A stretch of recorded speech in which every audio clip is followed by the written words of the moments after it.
Il faisait partie des traditions de la région. Il existait depuis 1999. Eh bien, le festival de hip-hop Royal Arena à Orpont n'aura pas lieu l'année prochaine. Les organisateurs ont annoncé qu'ils jetaient l'éponge ce mardi. Pourquoi? Eh bien, nous allons le savoir puisque le responsable du festival, Lucas Hall, est notre invité sur le plateau de Télébilingue. Bonsoir. Bonsoir. Alors, des images comme ça, on n'en verra plus. Je suppose que ce n'était pas une décision facile à prendre. Non, pas du tout. C'était vraiment une décision la plus compliquée qu'on a dû prendre depuis des années.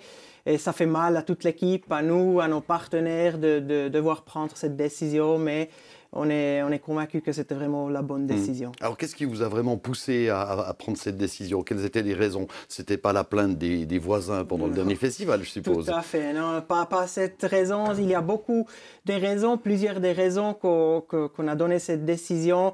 On est dans un marché où on programme seulement le hip-hop. Avant 10 ans, nous, on était les seuls à programmer d'hip-hop. Aujourd'hui, il y a presque tous les festivals qui programment du hip-hop. Après, nous, on est une organisation gérée par nous-mêmes, les propriétaires. On n'est pas dans une concern international qui peut que donner les déficits.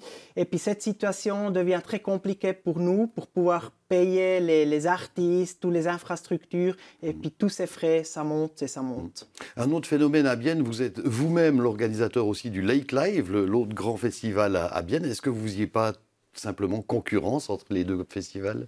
Non, la vision de notre côté. Le Lake Live, c'est quelque chose pour des familles, avec la musique, sport et culture. Et puis ici à Orpont, on est vraiment une festival qui programme seulement du hip-hop.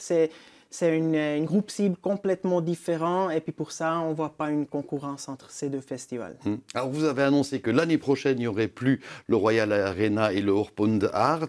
Est-ce que ça veut dire qu'il n'y aura plus jamais de hip-hop à Bienne, qui était quand même un peu la mecque du hip-hop dans les années 90, certes, mais ou est-ce qu'il y a une chance que le festival renaisse d'une manière ou d'une autre? Pour nous, c'était premièrement de prendre la décision pour 2024. On s'est dit, on veut cette décision et puis on veut utiliser ce temps pour réfléchir à des nouvelles idées. On peut continuer ou on peut continuer pas. Ça, on va savoir l'année prochaine, mais pas aujourd'hui. D'accord, histoire à suivre. Donc, Lucas Hall, merci beaucoup pour ces explications et merci d'être passé nous voir. Merci beaucoup.